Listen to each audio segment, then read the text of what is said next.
बिस्मिल्लाहिर्रहमानिर्रहीम। अस्सलामु अलैकुम। जर्नल एंट्रीज को डिस्कस करने जाएंगे। और जर्नल एंट्रीज का सारा बैकग्राउंड इससे पहले हम लोग बना चुके हैं कि तमाम तर बिजनेस ट्रांजैक्शन, अब देखो अकाउंटिंग की दुनिया में ना पहला कदम रखने जा रही हैं। हाँ, ये अलग बात है कि वो पहला कदम रखना कैसे था, उसको सीखने के लिए 4 से 5 लेक्चर गुजर गए कि पहला कदम ही हमने बड़ा फूंक फूंक के रखना था।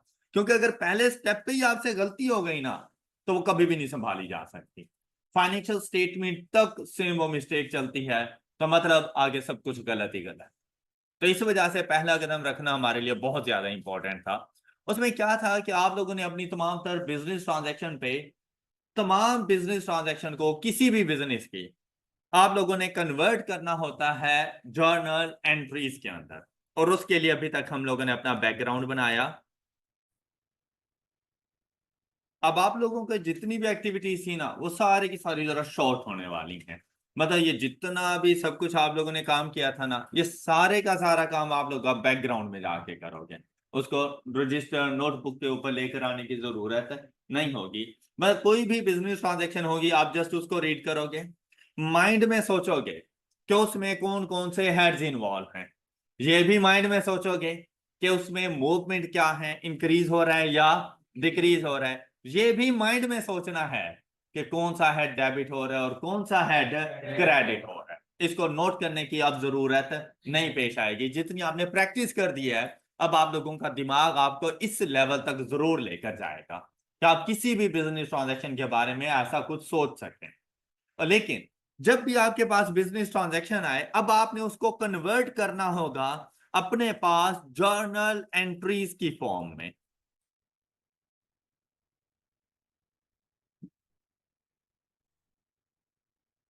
Journal entry.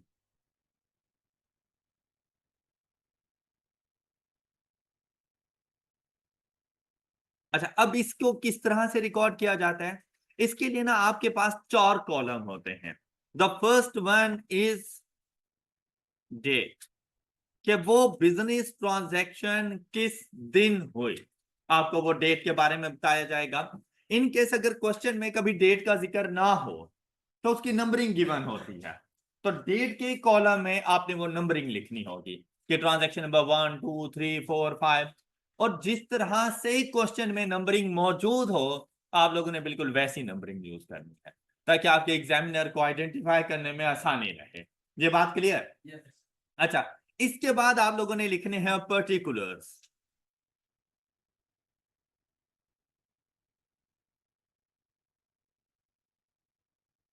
पर्टिकुलर्स या डिटेल्स, इससे मुराद वो हेड हैं जिनको आप लोग डेबिट या क्रेडिट करने के लिए जा रहे हो।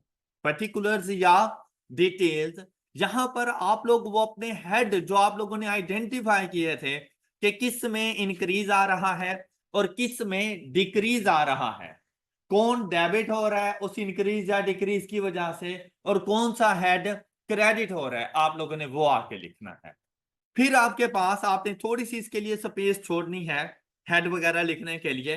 बाद में आप लोगों ने एक डेबिट का कॉलम बनाना है और दूसरा क्रेडिट का कॉलम बनाना है, और इन दोनों में आप लोगों ने अमाउंट्स को लिखना होता है। तो साथ में हम लोग करेंसी मेंशन कर देते हैं कि हम लोग किस करेंसी में डील करने के लिए जा रहे हैं। साथ में अगर करेंसी की किसी किस्म की कोई राउंडिंग ऑफ है कि अमाउंट इन रुपीज थाउजेंड्स हैं, अमाउंट इन रुपीज मिलियंस हैं, तो वो भी आप लोग साथ में लिखेंगे। हम लोग अभी कोई राउंडिंग ऑफ नहीं कर रहे, तो हम लोग जस्ट रुपीज लिख देंगे। ये बात समझ आ गई आप लोगों को? ये इसका मतलब फॉर्मेट है कि हम लोगों ने जर्नल एंट्रीज का फॉर्मेट किस तरह से बनाना है। अब जर्नल एंट्रीज कैसे बनेगी, हम कोई भी एक एग्जांपल अपनी बुक में से देख लेते हैं। चलें, कॉम्प्रिहेंसिव एग्जांपल नंबर 8 हमारे सामने आ गई, हम इसको देखते हैं। The first business transaction is, अब फ्यूचर में जो आपने काम करना है वो कुछ इस तरह से करना है कि आपको ये बिजनेस ट्रांजैक्शन गिवन होंगी और आपने इनकी मदद से जर्नल एंट्रीज बनाकर आनी है। ऑलराइट, अब आपने क्या काम करना है, आप पहली ट्रांजैक्शन को अच्छे तरीके से पढ़ो। वी पे अ क्रेडिटर इन कैश। तो यहां पर हमने सोचा एक तो क्रेडिटर इन्वॉल्व है और दूसरा कैश इन्वॉल्व है। क्रेडिटर को पे कर दिया तो क्रेडिटर में डिक्रीज है, कैश से पे किया तो कैश में भी डिक्रीज है। ऑलराइट, अब देखो ये माइंड में आप लोगों ने ऐसे ही सोचना है, कैश में डिक्रीज है तो मींस दैट कैश क्रेडिट हो जाएगा, तो डेबिट कौन होगा? क्रेडिटर। तो ये बात हमेशा याद रखिएगा कि जब भी जर्नल एंट्रीज हम लोग लिखने के लिए जाते हैं, debit always comes first, debit always comes first. जो भी हेड आप लोग आइडेंटिफाई कर लेते हैं, अब वहां पर आपकी मर्जी नहीं है भाई, क्या पहले क्रेडिट लिख लो पहले डेबिट लिख लो, ऐसा नहीं है, हमेशा डेबिट हेड आपने पहले लिखना है। तो इन दोनों में से डेबिट कौन हो रहा है? क्रेडिटर। अब अगर नाम होता तो वो हम लोग लिख देते, अदरवाइज आपने जाकर पर्टिकुलर्स में देखो, हमारे पास ये पहली ट्रांजैक्शन मौजूद है, फर्स्ट ट्रांजैक्शन, आप लोगों ने यहां पे लिख देना है फर्स्ट। अच्छा, अक्सर बच्चे ना बाद में मेरे फॉर्मेट को फॉलो नहीं करते, भाई ये प्रॉपर अकाउंटिंग का फॉर्मेट है और हम लोगों ने जर्नल एंट्रीज ऐसे ही रिकॉर्ड करनी है जैसे मैं आप लोगों को यहाँ पे करके बताऊं। जो चीज मैं आपको जैसे समझा रहा हूं आप लोगों ने बिल्कुल वैसे फॉलो करना है। देखिए अकाउंटिंग में हम लोग मतलब अपनी तरफ से कोई इन्वेंशन नहीं करने जा रहे, कोई हमारी क्रिएटिविटी नहीं है, अकाउंटिंग को ना जस्ट फॉलो करना है हम लोगों ने। तो अकाउंटिंग स्टैंडर्ड्स बने बनाए हैं, अभी आप लोग अकाउंटिंग सीख लो, जब उस लेवल पे पहुंचोगे कि स्टैंडर्ड्स आप लोग बना रहे हो तो आप अपनी मर्जी से चेंज कर लेना, लेकिन अभी उस लेवल पे नहीं हो। तो इस वजह से जिस तरह से मैं आप लोगों को समझाऊं, हमारे एग्जामिनर पॉइंट ऑफ व्यू से इसी तरह से वैलिड होता है और मार्क्स भी इसी तरह से मिलते हैं। अगर आपने इसमें से थोड़ा भी चेंज किया, इधर उधर चीजें कर ली, अपनी कोई मर्जी लेकर आ गए, तो पूरा क्वेश्चन आपका गलत हो जाता है। तो इस वजह से यहाँ पर आपकी मर्जी नहीं चलने वाली। अभी ये ऐसा सब्जेक्ट है जिसको आपने जस्ट फॉलो करना है, इसमें मतलब अभी क्यों का कोई क्वेश्चन नहीं है, अभी जैसा भी है ना ये बिल्कुल वैलिड चीजें हैं। तो आप लोगों ने जर्नल एंट्री जब मैं आपको होम असाइनमेंट्स में भी दूं तो आपने ऐसी ही बनानी है जैसे अभी मैं आपको बना के दे रहा हूं। ओके हो गया? अच्छा, अब ये फर्स्ट कॉलम है ना, अक्सर बच्चे यहां पर ना लाइनिंग ड्रॉ कर लेते हैं यूं, बहुत ज्यादा भाई लाइनिंग लगाने की जरूरत नहीं है, मतलब आप कॉलम जरूर हैं ये हमारे पास, लेकिन एज सच आपने इस तरह की लाइन नहीं लगानी, मतलब एक यहां पर आके ना इतना कोई अच्छी ये फील नहीं दे रही होती। कॉलम के नेम जरूर आ जाने चाहिए। हाँ, उसके बाद ये है कि जब आप लोग लिखने लगते हो ना तो आपका कंट्रोल नहीं रहता और आप यूं लिखते लिखते लिखते ये आपकी लाइन जहां तक आ जाती है। तो ऐसा भी ना हो, मतलब आपको खुद पता हो कि आपने जब लिखना है तो एक बिल्कुल स्ट्रेट कॉलम की फॉर्म में उसको लेके चलना है तमाम तर वैल्यूज को, वरना आप लोग स्टार्ट करते हैं लेफ्ट हैंड साइड पर, एंड हो रही होती है राइट हैंड साइड पर, जो नहीं करना। अब देखो पहला हेड हमारे पास जो डेबिट हो रहा है वो कौन सा है? क्रेडिटर। तो आपने ना पर्टिकुलर्स के कॉलम में बिल्कुल फर्स्ट पे यहां पर आके लिख देना है क्रेडिटर। अब अगर इसका नेम होता तो हम लोग कर देते डैश लगाकर मिस्टर ए बी सी, जो भी होता हम इसका नेम लिख देते क्रेडिटर। ये याद रखना कि साथ में ना अब एक वर्ड की आपने एडिशन करनी है और वो वर्ड है अकाउंट। अच्छा, अकाउंट को भी हम लोग कंप्लीट नहीं लिखेंगे, जहां पर मैं आपको एब्रीविएशन बताऊं तो वहां पे एब्रीविएशन यूज करो, अगर नहीं बता रहा तो आपने अपनी तरफ से एब्रीविएशन नहीं बनानी। क्लियर? अकाउंट वैसे तो होता है ACCOUNT, लेकिन हम लोग किस तरह से लिखेंगे? A/C, और इसे पढ़ा क्या जाता है? अकाउंट। अब ये क्या लिखा हुआ है? Creditor account. अब फर्स्ट में लिख दिया ना, अब ये बताने की जरूरत नहीं है कि भाई ये डेबिट हो रहा है, क्यों? डेबिट ऑलवेज कम्स फर्स्ट, कि भाई जो अकाउंट मैं आपको पहले बताऊंगा वो हमेशा डेबिट हो रहा होगा। ऑलराइट? ऑलराइट। अच्छा, अब कोई ना कोई अमाउंट तो होगी, क्योंकि बिजनेस ट्रांजैक्शन में हम लोगों ने कहा था कि फाइनेंशियल नेचर शामिल है, मॉनिटरी टर्म्स शामिल है, एम आई राइट? तो कोई ना कोई नेचर तो होगी कि क्रेडिटर को हमने पे कितना किया, 1000, 2000, 5000, 10,000, 20,000, कुछ ना कुछ तो होगा ना। तो वो अभी के लिए तो हमने आ रही जो ग्रिप आनी थी वो आनी थी कि डेबिट क्रेडिट कौन हो रहा है। अब जब दोबारा जर्नल एंट्रीज बनानी होगी ना तो वो फाइनेंशियल नेचर भी साथ में बताएगा, जो भी इसकी फाइनेंशियल नेचर हो कि हमने क्रेडिटर को कितना पे किया, वो जाकर आप लोगों ने रिकॉर्ड कर देना है डेबिट कॉलम में। और एज एन अकाउंटेंट जब हमारे पास वैल्यूज नहीं होती और हमने एक स्पेसिमेन बताना हो तो हम एक्स एक्स एक्स यूज कर लेते हैं, it means that any numerical value. अब ये चाहे 5,000 हो, 10,000 हो, 20,000 हो, जो भी अमाउंट होगी वो यहां पर आ जाए। क्या आपको ये बात समझ आ गई? क्लियर है ये बात? अच्छा, अब हम लोगों ने कहा था कि हर बिजनेस ट्रांजैक्शन एटलीस्ट 2 अकाउंट्स में जाएगी, ऐसे ही था ना? अभी तक तो सिर्फ एक ट्रांजैक्शन, एक अकाउंट आया है हमारे पास, तो दूसरा अकाउंट हमारे पास कौन सा था? कैश का। तो अब कैश अकाउंट हमारा क्रेडिट हो रहा है, तो क्रेडिट को लिखने का मेथड कि आपने नेक्स्ट लाइन में आता है और इसको ना क्रेडिटर के बिल्कुल नीचे यहां से स्टार्ट नहीं करना है इसका। ऑलराइट, कॉलम सेम रहेगा, कॉलम नहीं चेंज करना, लेकिन जब आपने क्रेडिट ट्रांजैक्शन के बारे में बताना हो कि क्रेडिट हेड कौन सा हो रहा है, तो उसके लिए थोड़ी सी आप लोगों ने राइट अलाइनमेंट करनी है कि डेबिट को क्रेडिट से थोड़ा सा डिस्टिंग्विश करना है कि कौन डेबिट है कौन क्रेडिट है। राइट अलाइनमेंट मतलब आप इसको यहां से स्टार्ट कर दो, कैश अकाउंट। Alright, alright. अच्छा, जितनी अमाउंट से ये डेबिट होगा उतनी ही अमाउंट से ये क्रेडिट हो रहा होगा। मतलब दोनों कॉलम, अब ये क्रेडिट हो रहा था तो इसकी अमाउंट कौन से कॉलम में जाके लिखेंगे? क्रेडिट कॉलम में। बात क्लियर हो गई?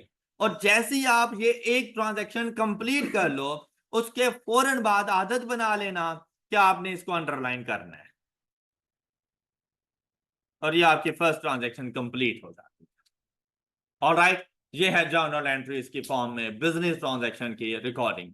अच्छा, इसके बाद ना नरेशंस लिखी जाती हैं कि बेसिकली हमारे पास ये जो इवेंट हुआ है, ये इवेंट हुआ क्या है। अब अगर मैं आपको ये चीज इस तरह से बताऊं ना, ये देखो इस तरह, वे पे क्रेडिट और इन कैश, आप में से तकरीबन सबको समझ आ गई है, चाहे आप लोगों ने इससे पहले अकाउंटिंग पढ़ी हुई थी या नहीं पढ़ी हुई, एटलीस्ट आप ये बात समझ चुके हैं। M I right? लेकिन अब भूल जाओ कि मैंने आपको ये वाली बात बताई, और मैं अगर इस बात पे ही डायरेक्ट आ जाऊं, अकाउंटेंट्स को तो पता चल जाएगा कि ये क्या लिखा हुआ है, लेकिन क्या नॉन अकाउंटेंट्स को पता चलेगा कि ये क्या लिखा हुआ है? कभी भी नहीं पता चलेगा। तो हमारी जो ये इंफॉर्मेशन होती है और हमारे ये जो डॉक्यूमेंट्स रिकॉर्ड्स वगैरह हैं, ये मीनिंगफुल भी होने चाहिए और ये अंडरस्टैंडेबल भी होने चाहिए। ये मीनिंगफुल तो है, लेकिन नॉन अकाउंटेंट्स के लिए अंडरस्टैंडेबल नहीं है कि उन्हें डेबिट क्रेडिट का आइडिया नहीं होता। इससे पहले कुछ दिन पहले तो आपको भी नहीं पता था, ऐसा ही है ना? तो आपके लिए भी ये जानना बहुत मुश्किल था कि बेसिकली हुआ क्या है। तो उन पर्संस के लिए हम नीचे एक छोटी सी लाइन में इसकी समरी लिखते हैं। समरी मतलब बताते हैं कि बेसिकली हुआ क्या है। तो सिंपली यही बता देना कि पेड क्रेडिटर्स इन कैश, ये कहलाती है इसकी नरेशंस। नरेशंस मतलब कि बेसिकली इस इवेंट में हो क्या रहा है।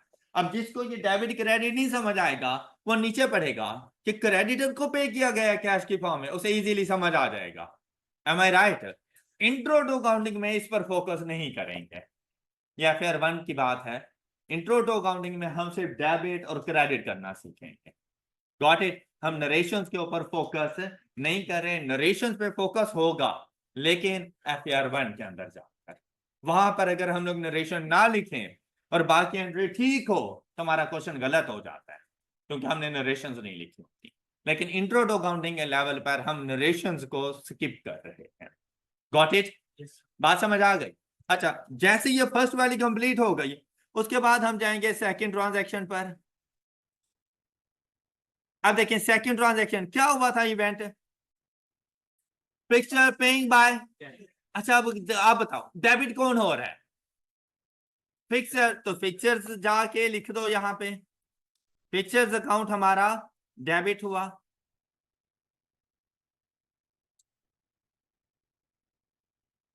फिक्सचर्स अकाउंट डेबिट हुआ।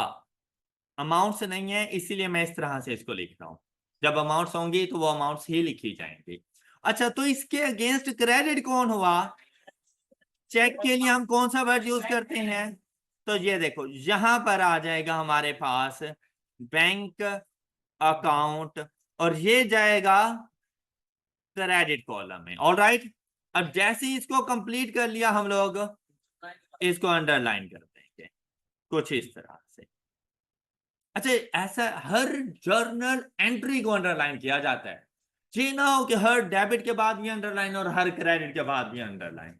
अब देखो, अगर इस फॉर्मेट में लेके चलोगे ना तो बड़ी बेहतरीन प्रेजेंटेशन चलेगी और आपको पता चलेगा कि कमाल की आपने जर्नल एंट्रीज बनाई हुई है।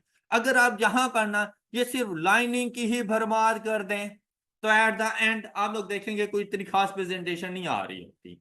ऑलराइट, चले अब आप लोग अपनी इस कॉम्प्रिहेंसिव एग्जांपल को कंप्लीट करें और इसकी मुझे जर्नल एंट्रीज बना कर दें। वैसे आप लोगों की तरफ से कंप्लीट ही है, आप अपना सोल्यूशन निकालें जहां पर आपने डेबिट क्रेडिट वगैरह उनको किया हुआ था। सिर्फ क्या है कि उनको अब इस फॉर्मेट में मुझे लिख कर दिखाएं। ये एग्जांपल नंबर 8, 2 एंट्रीज हो गई, बाकी 8 एंट्रीज आप लोग जल्दी से रिकॉर्ड करें। अच्छा, अब आप लोग देखें, हम लोगों ने एक नया टॉपिक, एक नया मतलब कॉन्सेप्ट सा सीखा, लेकिन उसी टाइम पे जैसे ही आप लोगों ने अप्लाई किया तो मोस्टली स्टूडेंट, आप में से सब बच्चों को समझ आ गई कि जर्नल एंट्रीज इस तरह से बनती हैं। तो कितना मजे का काम हो गया ना, इजी इजी। अब सिर्फ एक नजर सिर्फ देख लीजिएगा कि हम लोगों ने इसकी ट्रांजेक्शन को कैसे रिकॉर्ड करना है। देखिए भाई, परफेक्शन हमेशा टाइम मांगती है। पहले ही दिन हम में से कोई भी, बल्कि परफेक्शन आती ही नहीं है, लेकिन परफेक्शन तक जाया जा सकता है। ऑलराइट, तो हम लोग उसकी कोशिश करते रहेंगे। बस अपना हर आने वाला दिन पिछले दिन से अच्छा होना चाहिए बस। अब यहां पर देखो, बॉट गुड्स ऑन क्रेडिट, तो मतलब हमारी परचेजेज नहीं, जाकर हम लोग थर्ड ट्रांजेक्शन रिकॉर्ड करेंगे कुछ इस तरह। ये थर्ड ट्रांजेक्शन आ गई। अब सबसे पहले हम लोगों ने रिकॉर्ड करना है अपनी परचेजेस।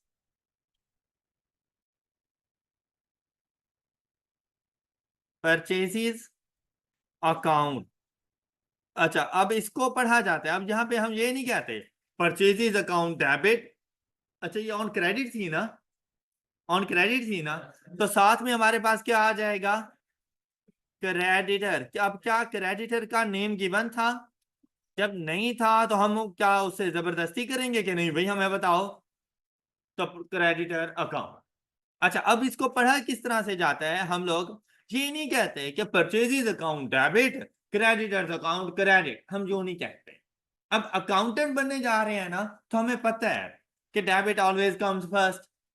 सिंपल हमने क्या कहना होता है, purchases account to creditors account, purchases account to creditors account. अब टू से पहले वाला हेड अकाउंट डेबिट है, टू के बाद वाला अकाउंट क्रेडिट है। Got it? अब ये बातें अंडरस्टूड हो गई हैं, अब हमें बताने की जरूरत नहीं होती। जब हम सीक्वेंस के साथ चलते हैं तो हमें पता है कि डेबिट ने पहले आना है हमारे पास। तो आप लोगों ने क्यूएम कोऑर्डिनेट सिस्टम पढ़ा है? पढ़े। अब आपको वहां पे बताया गया होगा कि कोई भी कोऑर्डिनेट है ना कुछ इस तरह का, तो क्या अब मैं आपको बताऊं कि इसमें एक्स की वैल्यू कौन सी है? कैसे पता चला? अंडरस्टूड है कि फर्स्ट वैल्यू एक्स की है और सेकंड वैल्यू, तो अकाउंट में भी बिल्कुल ऐसा ही है। पहला अकाउंट हमेशा डेबिट और दूसरा अकाउंट हमेशा क्रेडिट हो रहा है। पढ़ेंगे कैसे? Purchases account to.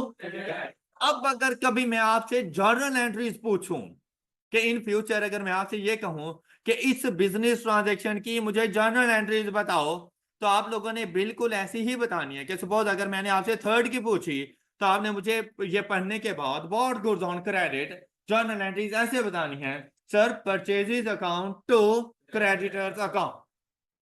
Got it? कोई इशू? अच्छा, तो फिर ये पढ़ के दिखाना, फोर ट्रांजैक्शन।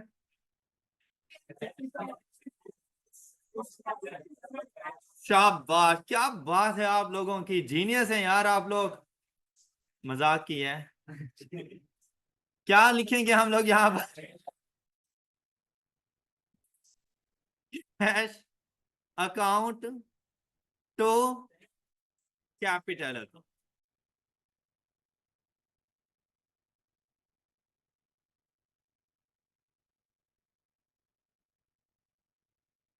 और ये ट्रांजैक्शन रिकॉर्ड हो गई हमारी।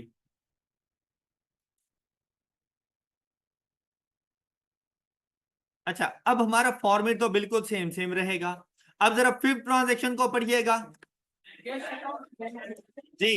Cash account to loan from bank account या बैंक लोन अकाउंट।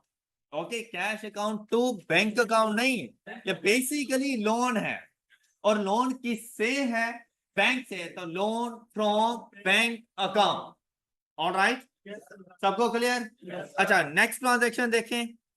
6 नंबर क्या आएगा हमारे पास?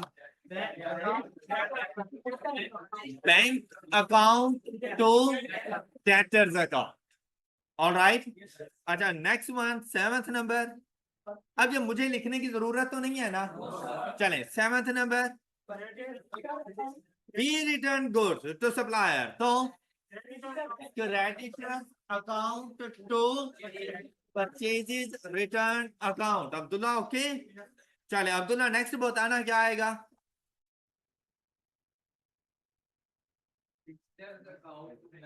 शाबाश, किसी को doubt? Fixtures account to bank account, शाबाश जी। नेक्स्ट बताइएगा। वैन अकाउंट टू नहीं आता बेटा, क्रेडिटर नहीं आता, मैंने कई मरतबा समझाया। Fix asset on credit purchase करें, क्रेडिटर नहीं है, अकाउंट पेएबल। अच्छा, जब अकाउंट पेएबल के साथ अकाउंट का वर्ड आ गया तो दोबारा अकाउंट का वर्ड नहीं लगाना, मतलब अकाउंट पेएबल अकाउंट नहीं करना। ओके, अच्छा अब एंट्री क्या बनेगी इसकी? Van account to account payable. अब अगर नाम होता तो मैं लिखता टू ABC एंड कंपनी, जो भी था। लेकिन अगर नहीं है तो मैं लिखूंगा अकाउंट पेएबल फॉर वैन।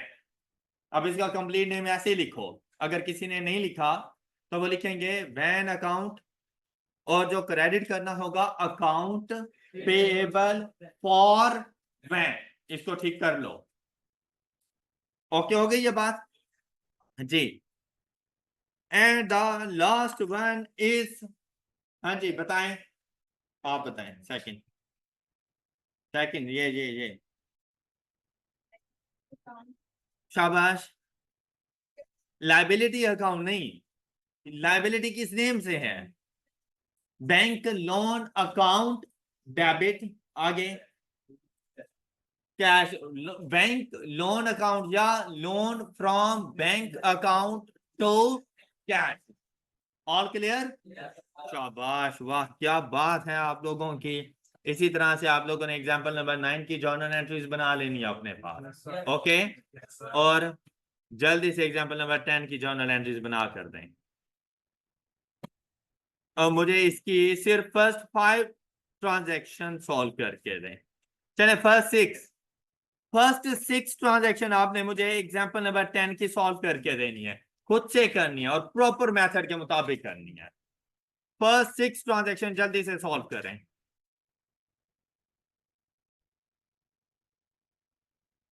अच्छा, अब आप लोगों ने इनकी जर्नल एंट्रीज को रिकॉर्ड किया, तो आपको याद होगा हम लोगों ने कहा था कि कोई भी business transaction at least 2 head में अकाउंट फॉर होती है। क्या आपको बात याद आई? हमने एट लीस्ट 2 कहा था, मतलब 2 से ज्यादा भी हो सकते हैं उसमें। 2 से ज्यादा हेड भी हो सकते हैं जो डेबिट भी हो रहे हों और क्रेडिट भी हो रहे हों। अगर आप लोग पहली ट्रांजैक्शन को देखो ना, तो पहली ट्रांजैक्शन कुछ इस तरह से थी। भाई अगर आपको समझ नहीं आ रही थी तो आप इसको टुकड़ों में डिवाइड कर देते, पार्ट्स में डिवाइड कर देते, कि कैपिटल इंट्रोड्यूस हुआ लेकिन 2 फॉर्म में हुआ, in the form of cash and in the form of bank. 2 अलग से एंट्रीज रिकॉर्ड कर देते, कैश के लिए अलग से एंट्री रिकॉर्ड हो जाती और बैंक के लिए अलग से एंट्री रिकॉर्ड हो जाती। ये एक ऑप्शन था आपके पास, कि बेसिकली अब यहां पर एक ही बिजनेस ट्रांजैक्शन में काम 2 हुए हैं जिनको मर्ज करके आपको बताया गया। अब क्या करना था भाई, आप लोगों ने ना सबसे पहले आ जाते 75,000 पर, 75,000 इन कैश। तो बिजनेस के पास तो कैश आया है ना, तो आप लोगों ने कैश अकाउंट को डेबिट कर दिया। ऑलराइट, कहां से आया है? कैपिटल, बिजनेस ऑनर ने दिया तो क्या रिकॉर्ड करेंगे? कैपिटल। यहां पर आके कैपिटल अकाउंट को क्रेडिट कर दो। कैपिटल अकाउंट कितने से? 75,000 1000 और ये आपकी पहली ट्रांजैक्शन रिकॉर्ड। सुन लेना अभी अच्छे से, ऑलराइट। लेकिन अभी पहली ट्रांजैक्शन मुकम्मल नहीं रिकॉर्ड हुई, अभी उसका सेकंड पार्ट बाकी है, विच इज 900,000 इन द, अब बिजनेस के बैंक अकाउंट में 9 लाख रुपए भी आए हैं, हमने ये तो अभी तक नहीं रिकॉर्ड किए। तो जब इनको रिकॉर्ड करेंगे तो बैंक अकाउंट डेबिट होगा, बैंक अकाउंट, तो बैंक में पैसा कहां से आया है? थ्रू कैपिटल, तो कैपिटल अकाउंट क्रेडिट हो गया, कितने से? मैं अमाउंट इन ₹1000 ले रहा हूं। अब जाकर ये आपकी फर्स्ट ट्रांजैक्शन कंप्लीट हुई है, बात समझ आ गई? अच्छा, अब ये थी कि हम लोगों ने ना इसको अलग अलग से लिखा, हम इसको मर्ज करके भी लिख सकते थे, लेकिन जब मर्ज करने के लिए जाए ना तो हमारे पास डेबिट 2 अकाउंट्स हो रहे हैं, जबकि क्रेडिट एक ही हो रहा है। डेबिट 2 अकाउंट्स कौन कौन से? अब या इसको लिख सकते थे और या इसको लिख सकते थे कैश अकाउंट, अब इसके भी डेबिट कॉलम में जाके 75, साथ में बिल्कुल इसके नीचे, क्योंकि बैंक ने भी डेबिट होना है, अब इसको राइट अलाइनमेंट नहीं करना था, इसके बिल्कुल नीचे और इसके भी डेबिट कॉलम में कि बिजनेस के पास कैश 75 का आया और बैंक अकाउंट में 900 आए, कहां से आए? तो अब क्रेडिट करते हैं आप लोग यहां पर कैपिटल अकाउंट, और कैपिटल अकाउंट क्रेडिट कॉलम में जाकर 975,000 को जाकर रिकॉर्ड करना था। तो हमेशा याद रखिए डेबिट जर्नल एंट्रीज के अंदर हमारे पास डेबिट और क्रेडिट दोनों सेम सेम अमाउंट से होते हैं। Got it? आप अगर अलग अलग अमाउंट कर दो तो दिखते ही जर्नल एंट्री गलत कर दी जाती है। अब किसी को कोई फर्स्ट ट्रांजेक्शन सबको क्लियर हो गई? अच्छा, नेक्स्ट वाली जो हमारे पास बन रही थी बेटा, हम लोगों ने लोन रिसीव किया KLM बैंक से बाय चेक, तो bank account to loan from KLM bank account, alright. और दोनों डेबिट और क्रेडिट कॉलम में 2 लाख रुपए जाके लिख देते। फिर थर्ड ट्रांजैक्शन देखें, बॉश ऑफ कंप्यूटर फॉर कैश, तो computer account to cash account, अब वही डेबिट क्रेडिट बोलने लगे थे, computer account to cash account by ₹30,000। Fourth one is display equipment purchase किया ऑन, तो फिर display equipment account to account payable to clear account limited, alright. Account payable, फिर साथ में उसका नाम है, तो एक तो यह है कि डैश लगाकर उसका नाम लिख दें, account payable dash clear account limited, या account payable to clear account limited. इस एंट्री को यूं रिकॉर्ड करना था, display equipment account to account payable clear account limited. अब इसके बाद अकाउंट का वर्ड लगाने की जरूरत नहीं थी और हम लोग अमाउंट लिख देते इसके साथ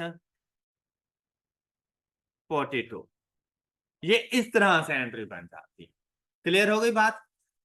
अच्छा, next fifth one, took 20,000 out of the bank and put it in the, मतलब भाई बिजनेस के पास कैश नहीं था। अब जैसे हम लोग अपनी एग्जांपल भी लें, जब हमारे पास कैश नहीं होता और बैंक अकाउंट में पैसे हो, फौरन ATM मशीन में जाते हैं, बैंक से पैसा निकलवाते हैं और अपने पास कैश के तौर पे रख लेते हैं। तो यहां पर भी बिल्कुल ऐसे ही था कि भाई बिजनेस के पास कैश मौजूद नहीं था, तो बैंक में पैसा रखा हुआ है, तो बैंक से पैसा निकलवाया और अपने पास कैश के तौर पे रख दिया। भाई यहां पर बिजनेस ओनर अपने पर्सनल यूज के लिए नहीं लेकर गया कि मैं इसको ड्राइंग्स रिकॉर्ड करूं, और ऐसा भी नहीं है कि मैं कहूं कि ये ट्रांजैक्शन नहीं बनती। देखो भाई, जैसे ही बैंक से पैसा निकलवाओगे तो बैंक का बैलेंस तो कम हो गया है ना, और कैश में आपके पास पैसे आ गए तो कैश का बैलेंस इंक्रीज नहीं कर गया, तो इसकी जर्नल एंट्री क्या बनेगी? Cash account to bank account. Clear? Next one is repaid part of bank loan. वो जो केएलएम बैंक से हमने लोन लिया था, वो सारे का सारा रीपे नहीं करने जा रहे, उसकी कुछ अमाउंट रीपे करने जा रहे हैं। और किस तरह से रीपे करने जा रहे हैं? By cheque. तो फिर loan from KLM bank account to bank account by rupees 50,000, आपने जाके रिकॉर्ड कर देना। क्लियर हो गई? अच्छा, अब आपकी होम असाइनमेंट क्या है? 120 क्वेश्चन को कंप्लीट करना है आप लोगों ने। ऑलराइट, साथ में बाकी क्या होम असाइनमेंट है? एग्जाम्पल नंबर 9 उसकी जर्नल एंट्रीज और एग्जाम्पल नंबर 10 को कंप्लीट करके आना है आपने। हो जाएगा? चले, अपना बहुत सा ख्याल रखिए। नेक्स्ट लेक्चर में मिलते हैं। अल्लाह हाफिज।